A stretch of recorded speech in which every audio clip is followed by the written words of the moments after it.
अस्सलामु अलैकुम।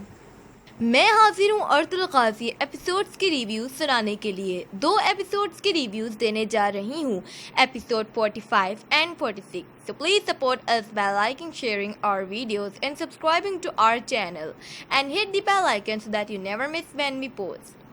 So let's begin.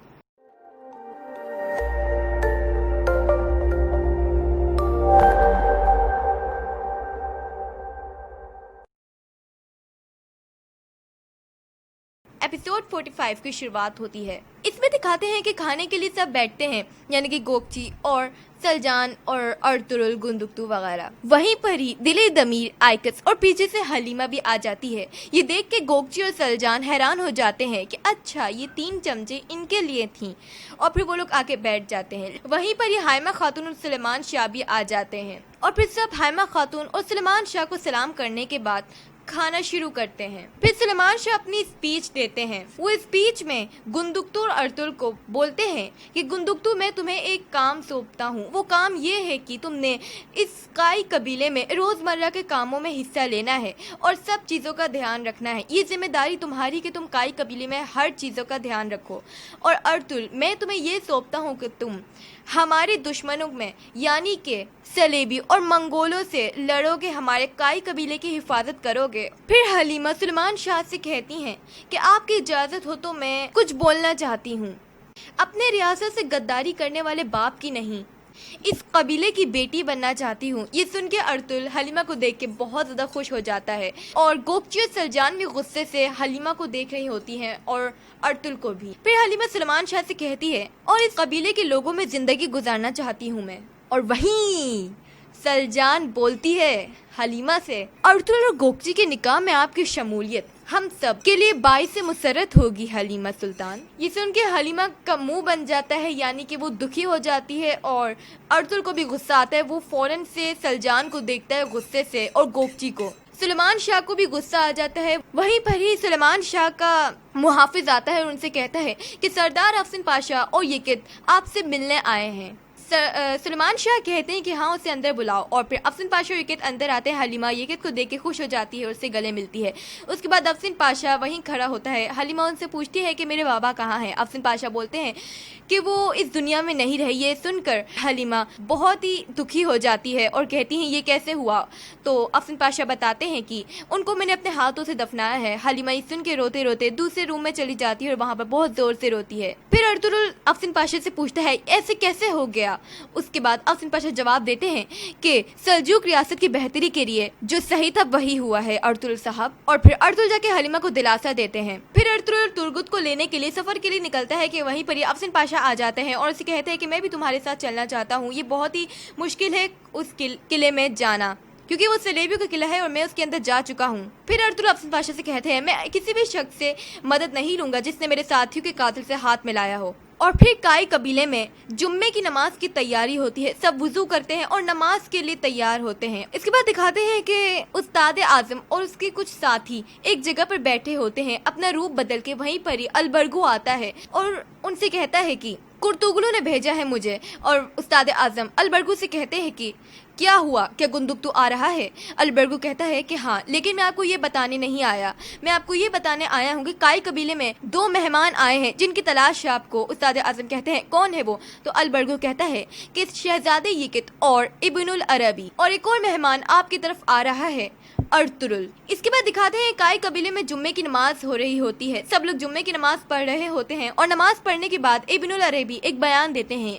उसके बाद नमाज जब खत्म हो जाती है पूरे तरीके से, फिर सब एक दूसरे को सलाम करते हैं। वहीं पर ये अर्तुल कहता है कि मैं निकल रहा हूँ तुर्गुत के लिए, मेरा हक माफ करा जाए। सब कहते हैं माफ किया।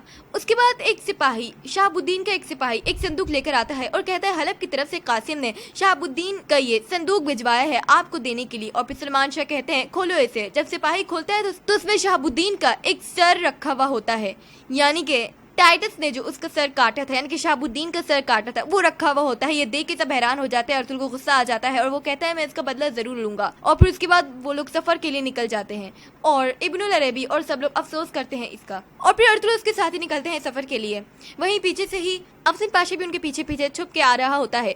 बहुत आगे पहुंचकर अर्तुल एक जगह और उसके साथी एक जगह रुक जाते हैं और इंतजार करते हैं अफसन पाशा, क्योंकि उनको पता चल जाता है कि अफसन पाशा भी पीछे आ रहा है। उसके बाद अफसन पाशा आ रहा होता है कि वो अर्तुल को देख लेता है और वहीं रुक जाता है और कहता है कि मैं भी आप लोगों के साथ चलना चाहता हूँ, मैं चाहता हूँ कि मैं आप लोगों की मदद करूं, आप मुझे इजाजत दीजिए। अगर मैं आपसे कहूं तुर्गुत को बचाना चाहते हो आप लोग, लेकिन अगर मैं बताऊं कि तुर्गुत को कैसे बचाना है तो क्या आप लोग मुझे साथ लेके जाओगे? फिर अर्तुल पूछता है कि कैसे बचाएंगे। उसके बाद अफसन पाशा कहते हैं गार्डिनर थॉमस, और फिर उसके बाद वो उसे साथ ले जाते हैं। इसके बाद दिखाते हैं कि उस्ताद आजम जो अपना रूप बदल के बैठे होते हैं अपने साथियों के साथ, वहीं पर गुंदुक्तू आ जाता है और उनको देखता है और बातचीत शुरू होती है। गुंदुक्तू अपना तारुफ करवाता है और उस्ताद आजम भी अपना तारुफ करवाते हैं। उसके बाद गुंदुक्तू कहता है कि मुझे कुर्तुगलू ने भेजा है कि आप बेल बकरियों को देख लेते हैं। उसके बाद उस्ताद आजम कहते हैं कुर्तुगलू तुम्हारा चचा है ना? गुंदुक्तू कहते हैं जी हाँ। और उसके बाद फिर गुंदुक्तू कहता है उस्ताद आजम से कि चले आए मैं आपको दिखा देता हूँ बेल बकरियाँ। तो फिर उस्ताद आजम कहते हैं हाँ क्यों नहीं। फिर गुंदुक्तू कहता है लेकिन उससे पहले अपने बारे में तो बताओ तुम। उस्ताद आजम कहता है कि कहो क्या जानना चाहते हो गुंदुक्तू। फिर गुंदुक्तू कहता है उस्ताद आजम से कि यही कि तुम बदनाम जमाना जलेबी किले वाले हो। और वो सब हैरान होकर एक दूसरे को देखते हैं कि इसको तो सब कुछ पता चल गया। और फिर उस्ताद आजम हंसते हैं और कहते हैं गुंदुक्तू से कि तुम मुझे काफी अच्छे लगे। और फिर उस्ताद आजम गुंदुक्तू को अपने साथ बिठा के उससे थोड़ी बातचीत करते हैं। और फिर अर्तुगरुस के साथी और अफसन पाशा किले के बाहर खड़े होकर सोच रहे होते हैं कि किस तरह से किले के अंदर जाना है और किस तरह से गार्डिनर थॉमस को पकड़ना है। वहीं अफसन पाशा बोलता है कि ये लोग चाहते हैं कि ये लोग गार्डिनर थॉमस को पापाए आजम बनाए। उसके बाद पीछे से एक आवाज आती है बचाओ मुझे। तो वहीं पर उसके साथी यानी कि अर्तुल के साथी सुनते हैं और उसके पीछे पीछे जाते हैं तो पता चलता है कि वहाँ अब्दुल रहमान होता है। अब्दुल रहमान बताता है कि मुझे सलमान शाह ने इस किले की निगरानी करने के लिए भेजा और मैं तब से यहाँ पर भूखा प्यासा हूँ और मुझे इनके सलेबी बंदों ने आके मारा, मेरे 3 सिपाहियों को शहीद कर दिया। उसके बाद अर्तुल उसके साथी उसको पानी वानी पिलाते हैं और एपिसोड 45 खत्म हो जाता है। एपिसोड 46 की शुरुआत होती है। इसमें दिखाते हैं कि हाइमा खातून और सलमान शाह एक दूसरे से बात कर रहे होते हैं। हाइमा खातून सलमान शाह से कहती हैं कि हलीमा ने कहा है कि अगर मेरे नसीब में अर्तुल का साथ लिखा है तो ये मेरे लिए शर्फ की बात होगी और अगर नहीं तो भी कबूल होगा मुझे। फिर सलमान शाह कहते हैं क्या ऐसा कहा उसने? अब तो मुझे ऐसा लग रहा है कि मैं अपने बेटे की खुशियाँ जबरदस्ती बामाल कर रहा हूँ। ये वाजिए है कि वो एक दूसरे से सच्चा प्यार करते हैं। फिर वहीं हाइमा खातून सलमान शाह की बात काट के कहती हैं लेकिन हरगिज़ आप अपनी कही हुई बात से पीछे नहीं हटेंगे, सही कहा ना मैंने? उसके बाद सलमान शाह कहते हैं कि हाँ यही होगा, सही कहा तुमने, जिनसे बात की अगर वो पीछे हट जाएं तो अलग बात है। देखा जाए तो सलमान शाह को एहसास हो रहा है अर्तुल के लिए और हलीमा के लिए।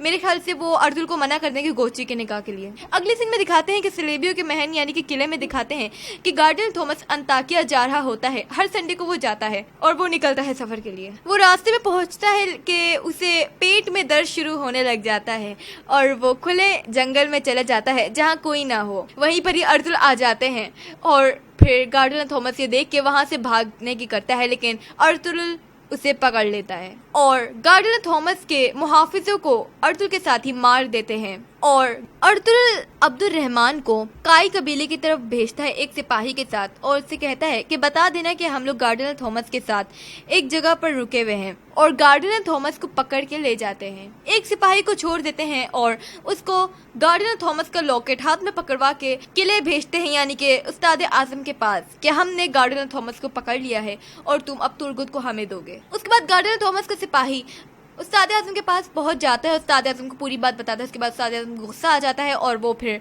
अस्मा और टाइटस को बुलवाते हैं बात करने के लिए और कहता है एक तरफ देखता हूँ तो दूर खड़ा शैतान मुझ पर मुस्करा रहा है और कह रहा है बेशक मरने दो उस थॉमस को, उसकी मौत से ही फायदा है। मगर दूसरी तरफ नजर आता है फरिश्ता, जाने दो तुर्गुत अकेला क्या कर लेगा हमारा। उसके बाद वहीं से दिखाते हैं जहां से टाइटस तुर्गुत को लेके अर्तुल के पास आता है घोड़े में, यानी 3 दिन बाद का सीन। उसके बाद टाइटस तुर्गुत को लेकर आ जाता है। अर्तुल कहता है कि तुर्गुत के मुंह से जो तुमने कपड़ा बांधा है वो हटाओ। उसके बाद टाइटस हटाता है। फिर अर्तुल गार्डिनर थॉमस की रस्सी खोलता है और उसको टाइटस को दे देता है और तुर्गुत को ले लेता है। टाइटस अर्तुल से कहता है कि इसकी रस्सी तब खोलना जब हम यहाँ से चले जाएं। और फिर उसके बाद अर्तुल कहता है कि हमारी आखिरी मुलाकात अगर हुई तो हम दोनों में से कोई एक ही बचेगा, या तो तुम या फिर मैं। तुर्गुत की रस्सी खोलने के बाद अर्तुल उसे गले लगाता है और फिर तुर्गुत को ये पता नहीं होता कि उसने क्या करना है, क्योंकि सेलेबियो ने उसको वो सिरप पिला पिला के अपनी तरफ पूरे तरीके से कर लिया है। वो अपना चाकू निकालता है और अर्तुल के पेट में 2 दफा मारता है, जिसकी वजह से अर्तुल को बहुत ही गहरी चोट लग जाती है। वो नीचे बेहोश हो जाता है, यानी कि गिर जाता है। जैसे ही अर्तुल के पेट में चाकू घुसाता है तुर्गुत, वहीं हलीमा जो खैमे में बैठी होती है आयकस के साथ, उसके नाक से खून निकलने लग जाता है और हलीमा को पता चल जाता है कि अर्तुल मुश्किल में है। और साथ साथ इब्नुल अरबी जो नमाज पढ़ रहा होता है, उसको भी अर्तुल का ख्याल आता है और वो अर्तुल के लिए दुआ करता है। वहीं पर ही दूसरी तरफ देखते हैं कि अफसिन पाशा और बाकी उसके अर्तुल के साथी आ रहे होते हैं, रास्ते में होते हैं, और जैसे वो पहुंचते हैं देखते हैं कि तुर्गुत ने चालाकी से वो लेट चुका होता है, जैसे तुर्गुत भी खत्म हो गया हो। उसके बाद वो लोग देखते हैं कि तुर्गुत मेरा भाई ऐसे ही क्या हो गया है, और अर्तुल को भी देखते हैं। उसके बाद दुआन तुर्गुत को जगा रहा होता है कि तुर्गुत अपने हाथ में पत्थर लेता है और दुआन के सर पे मारता है, जिसकी वजह से दुआन थोड़ी देर के लिए बेहोश हो जाता है।